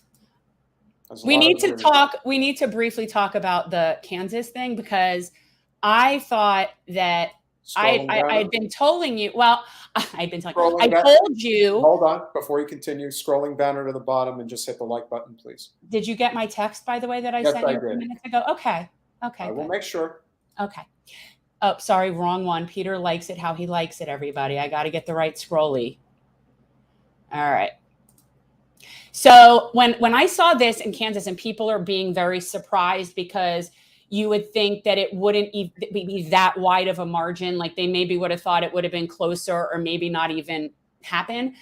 And I had this eye-opening thing over the past few days where I learned that someone who I consider to be one of the most conservative Christian Southern Baptist people that I've ever met, and they were opposed to the Supreme Court overturning Roe versus Wade. And when I found that out, it really made me realize that this is such a done deal for most people that when you start breaking it down by state, like with initiatives and ballots, we will inevitably get back to where we need to be. But it's just a matter of how many people have to suffer in the meantime before that can happen. But, you know, the conservative people are not necessarily supportive of criminalizing abortion. See, there's a very big difference to them between not having an abortion and punishing women for having an abortion. So those people are not on board with this. I'm just like, that was surprising to me. So it made me feel somewhat hopeful. I think it says a lot about the fact that DeSantis is completely staying out of this, and he never misses an opportunity to lead. And even he's smart enough to know that, yeah, I can't really get into this because it's not a winner. And he knows that. And if DeSantis knows it's not a winner, then you definitely know it ain't a winner. So the fact that they went down this path, but again, who cares about things like this? Here's what I say to every woman in any power position that are pushing anti-choice legislation. Specifically, shout out to Aaron Grawl in Indian River County. But I got to tell you, a little part of me is wishing some ectopic pregnancies on y'all. Little part of me is thinking you might need to deal with some shit and jump through some hoops and have some sort of health issues because they're just not getting it. There is a special place in hell for anybody who has a uterus who thinks they should control anybody's uterus. Well, I also believe, and this is something that I would love to be able to see, because I don't know if they can actually break it down this way, but I would love to see the vote splits in Kansas in terms of, let's say that the vote splits were about 65-35, which is what it looks like the final tally was. Yeah. I'd like to know what percentage of men voted yes and what percentage of men voted no. Well, I'm sure we'll be able to find that. And obviously, there is an inordinately amount more of men that seem to feel the need to shut down my reproduction and my whole choice. But it's still, and yet I sort of look at them as boys are stupid and they're kind of ignorant and they don't know any better and they have some serious insecurities. Maybe. No, I've always maintained that a lot of it just has to do with the fact that a lot of these men can't get laid and that they don't like women. I think. Yeah, there's women, they don't like women having casual sex and things like that. I'm telling you, most of this stuff is Freudian shit. It always has been. It's always about, I can't get what I want, so I'm gonna. Yeah. Well, because the truth is that people that are happy and content with their own lives don't get involved in other people's absolutely business. Not at all. Why would they? So I think that small penis could be a large part of it. I think that the women that want to do it, I cannot imagine the sort of like how repressed and like uptight and like just wound up these women are. And for someone like Erin Grawl, by the way, she has 3 daughters. She has 3 young daughters. And I hope for her sake that they're all just so smart and savvy about, reproduction. I imagine that people that are anti-choice are also anti-sex education. So good luck to you with those girls, Erin. I hope none of them end up like, raped or I don't know, let's say having an ectopic pregnancy. Just want to point out again that it wasn't Ralph Nader. It was 300,000 Democrats in the state of Florida that voted for George W. Bush. And that is why Sam Alito and John Roberts are on the Supreme Court. Now, you will never hear anybody in Democratic corporate media talk about that. Nope. But that's the truth. And we would not be facing this catastrophe today. In addition, as Jen and I have said many a times before, had Wasserman Schultz not done what she did during the primary in 2016, either Hillary or Bernie would have won the primary fair and square, and either Hillary or Bernie would have been the president. There would not have been enough of a split in order for the conclusion to go in the direction of somebody like Donald Trump. Eventually, enough people said, the hell with it. It's not even a real democracy anyway, so we might as well just go for the person who's going to throw a Molotov cocktail on it. Well, I sort of saw it like a Band-Aid situation. And I said from the beginning that I thought Trump would facilitate the revolution. And while I am a person of nonviolence, I am also a person of history. And I have not heard of a successful nonviolent revolution. So it is what it is, people. It is what it is. And you say it like, oh, it would have been Hillary or Bernie. I don't think there was any universe wherein Hillary was being president. And I would also point out, unfortunately, that she's still in charge. She's still in charge, very much at the top of the party. If anybody thinks that Kamala or Pete are not just like Clinton Manchurian candidates, I don't know what news you're watching. No, you're watching MSNBC, but listen, Haley Stevens, who is the opponent of Andy Levin, proudly shared her endorsement from Hillary Clinton. Oh, I mean, imagine that. That's a sign. You know, on the Republican side, they have the only person in the Republican Party in their history that they really hold any type of effigy towards is Reagan. That's it. They do not look. Most of them are trying to get as far away from Trump as they can. They all want to get away from the Bushes. They do not embrace any further history other than the ones that they really thought stood out. Well, like now they have the Obamas on their team. They don't need the Bushes anymore. They got the Obamas. But the Democratic elites, if you will, so much of this liberal societal elite, they're going to be talking about the Clintons and the Obamas for decades. For decades. There's not in a good way, but not in a good way. No. History will not look kindly on any of what Well, they've it doesn't done. matter because they don't have a clear sense of history. In their mind, everything is correct on their side and everything is wrong everywhere else. You see, they were for so long used to just this idea that there's just a split between the right and the left. There isn't anymore. No. There's a split between right and wrong. Or top and bottom. Top and bottom is really what the split is, you know? I mean, and something recently I just saw, I was watching The Hill. I don't normally do that. But there was a piece on Andrew Yang and, you know, sort of some of the stuff that's been going on with the Forward Party and this whole idea of not left, not right, but forward. But the reality is, people, we don't have a left. We have a left in terms of populace, but we don't have a left in terms of government representation in government. And so that's the problem. We don't need a middle. We need a left. And the problem that a lot of people are not understanding about the viability of the Forward Party, regardless of whether it's got Democrats and Republicans, all of you people need to get it through your head that it's about having another option, which puts the Democrats and Republicans in a precarious situation where they have to come and get votes. That's the point. Right. Well, and also the truth is what will make or break it for me. And actually, I'll give props to Brianna Joy Gray because I thought she said it very right on. Like the two things that they really need to be embracing is no corporate money and an anti-war platform. And that those are the two things that would have the greatest chance of pulling the most people. Those two issues have like the biggest support, right, from the majority of people and certainly people that are sick of the parties. Agreed. And yet, so while focusing on ranked choice voting, and that obviously that's key, I think that they need to have their message needs to be more than just not right, not left, because what does that really mean? You know, and I think that that's going to be determined. And if Andrew can do this without corporate influence, then I will continue to be supportive. But, you know, I don't know. So the jury is still out on that for me, whether or not it'll have corporate backing. It's definitely got corporate backing, and we are obviously not members of the Forward Party. But as I said, what this really comes down to is whether or not there is another viable option that is out there.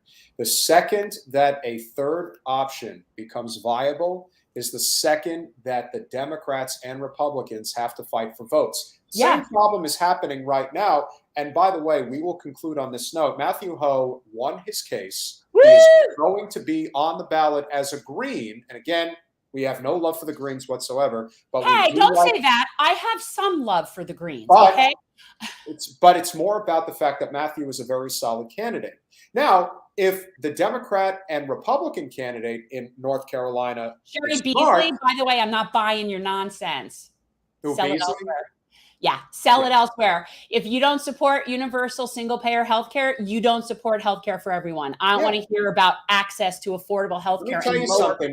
If Matthew is able to raise a few $1 million, he's going to have a voice in that general election, and you're going to have a really hard time telling people he's wrong because he wants universal healthcare, a Green New Deal, and a living wage. How the hell are you going to fight against that? You can't. Especially because he has a veteran card. Especially because he has the veteran card as well. You know, that it adds a lot of credibility to somebody who's a lefty or green to have been, you know, served. I think that it really does, especially in places that tend to be more rural and conservative. I agree. And North Carolina is extremely populist, people. It's very populist. It's not red. It's really populist red.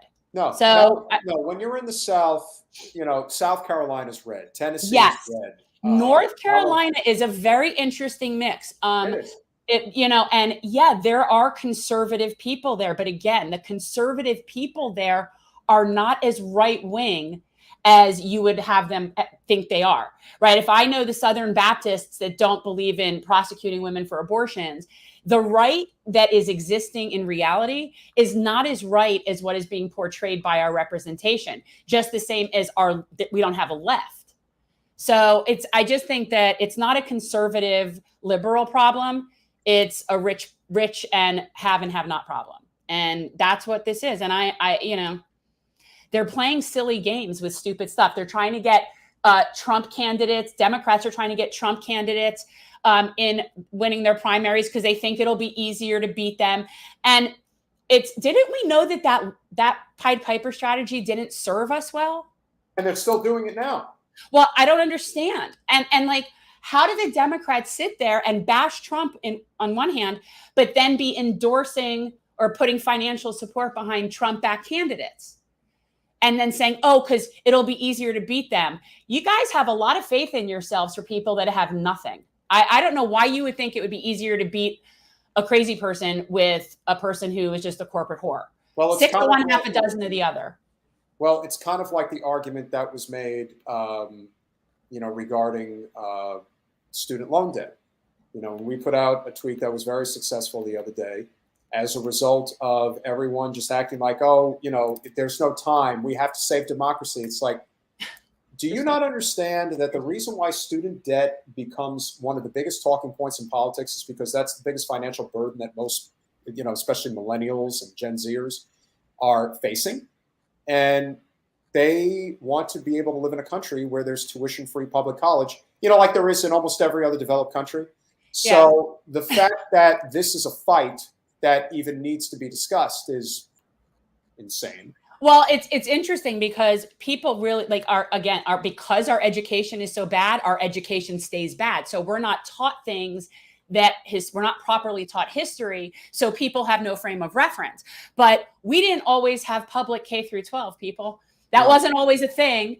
That wasn't a thing. We didn't offer K through 12. So then when we started offering K through 12, and I cannot remember what year that was it like 40s? Like what? I don't know. Whenever we started offering K through 12 public schools, okay, we only needed people to have a 12th grade education. Well, we're past that now. We need higher education. So why is it so difficult for people to add an additional 4 years onto our public education? Because they don't know that we didn't ever have any public education. So we've also been taught very effectively to hate working people. Like that's how it is. Well, even that. So then, but yet we need tradespeople too. I mean, the way they do it, I believe in Denmark, is that people basically coming out of primary school can either go collegiate or trade. And yeah, there's testing involved because they just, I'm sure there has to be some sort of thing, but basically they subsidize whichever path. It's not, this isn't rocket science. No, they try to make it that way, but we know that there's a limit to what they can convince people of. Yeah, and Kelly makes a great point. She's 65, and congratulations, Kelly. Go, girl. You can now actually have health care. Wonderful. Yeah. And I bet now you're going to say, I got mine. You all don't need yours. Well, here's the bottom line. Her college education costs less than $5,000. And of course, the argument is, well, that's 45 years ago. How do you compare one and the other? And then, of course, the answer is simply, well, if it was tracking concisely with where inflation is and where the value of the dollar goes, perhaps today that college would cost, I don't know, $12,000, $15,000. I'm curious. Kelly, where did you go to college? I'd be curious to know. You're expecting her to answer verbally. She can't. So, no, but maybe she'll hear it and then write it in the chat, and then you'll know better. South Carolina is definitely crooked. Run by Hillary? Yeah. Well, and her little puppet Jimbo. That's terrible. Don't do Marcel that. It's going to get us in trouble. Marcel will be coming after him. So Boise State. So let's see. That was in. I'm assuming that's Idaho. Yes, it is. I would hope so.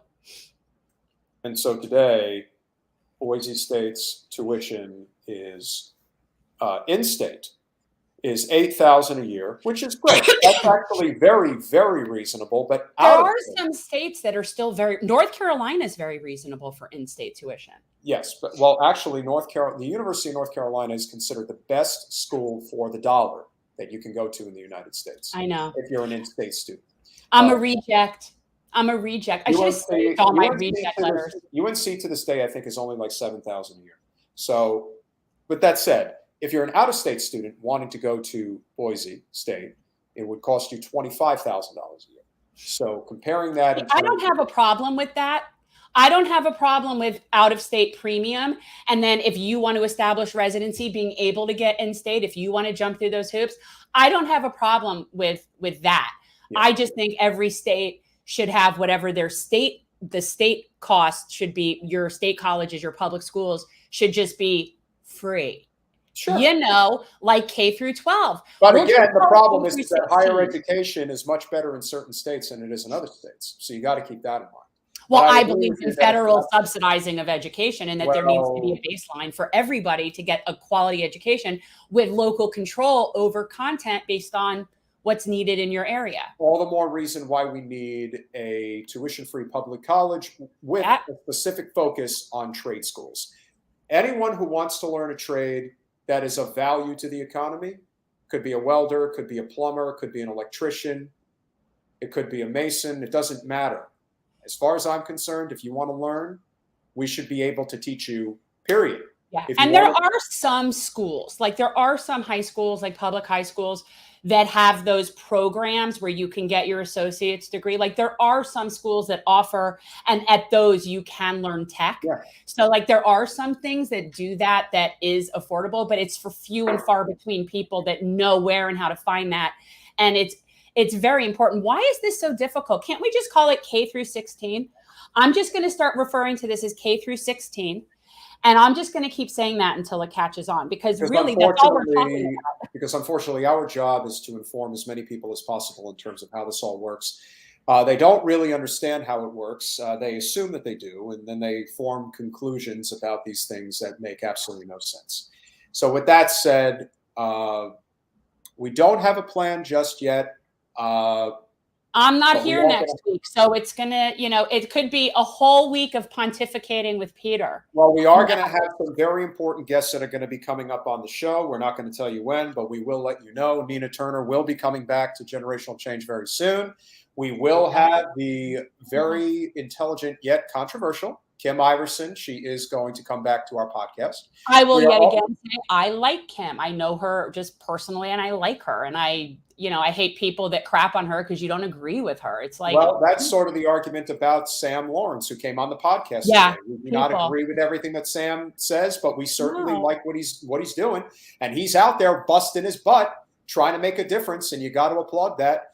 We would obviously love to have Lee Camp back on the show, try to figure that out. He is in Sweden for the next few months. Maybe we'll do another afternoon show, Jen. So we should get. I want to get him and the fiance girlfriend at the same time. They're cute. Let's see if we can get Eleanor. I forget the name of the show they do together, but they're adorable. I'd love to have the two of them on at the same time. I'm just saying. Yeah. And we will. We are also going to have the only guests that we have confirmed in the next couple of weeks on Wednesday the 15th. Is it the 15th? No, it's the Monday. Is it Monday the 15th? Yeah, Monday the 15th. Okay, so that's my first show back. Monday the 15th, we will have Lily Geismer, who so she just her new book is called Left Behind.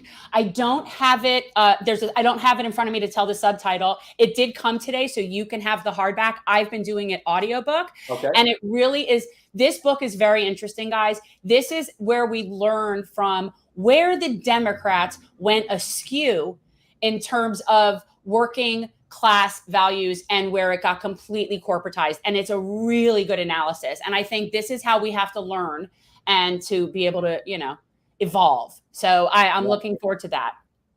Well, we've obviously got a lot to cover when we get back. I will be back in town tomorrow. Jen, of course, is heading back out of town, it looks like, for a family trip. Do I need to pick you up at the airport? That would be wonderful if you could. It's going to be late, though. Don't know then. Don't know.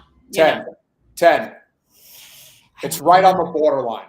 It's I like don't right know. on. It's We'll right on the see. borderline. We'll see. All right. Well, in the meantime, thank you guys as always for your amazing support. Hit the like button, subscribe, and if you're so inclined, Jen, please get it up there. As you know, we are always very appreciative of anybody who is willing to become a patron of our channel. So please go to patreon.com/generational change. For as little as $5 a month, you can become a supporter of our wonderful podcast. As you know, we have some important elections coming up. We want to make sure that we are able to support as many non-corporate candidates as possible. There's also a number of homeless care packages we want to put together. This is really the time of year where having them is essential, because this is really when you have the most homeless people out. The warmer it is, the more they're going to be out on the streets. At least they can survive there, but we do not want it to be that way. We want to do everything in our capacity to help get people on their feet. Little by little, these essentials can really make a difference. And of course, if you are so inclined, we also do things like beach cleanups and anything and everything that is to support small businesses throughout the area. So please go to patreon.com/generational change. $5, $10, $25 a month. Your support means the world, and we really appreciate you all checking it out today. Oh, just one more thing, guys. I'm going to have to put it up the next time for you, but League of Women Voters is doing their school supply drive for the month of August. Right. Please check it out for donation sites. They're different this year. But yeah, new school supplies are definitely needed. And then if you guys are not interested in becoming a patron and you just want to make a contribution to generational change so we can help the League of Women Voters with the school supplies, you can do that as well. Yes, I'll even give you know what we need to start putting up on our screen is our Cash App. Okay, let's do that. Okay, so I think it's. Well, let's not think. Let's make sure. No. All right, hold on. That's us. By the way, we need to change our outro in this video. Okay. Because it still has the old Twitter handle. Flashes by. Just letting you know. Okay. Sounds good. All right. Appreciate you guys. Thank you so much. We'll see you Monday. Bye, y'all.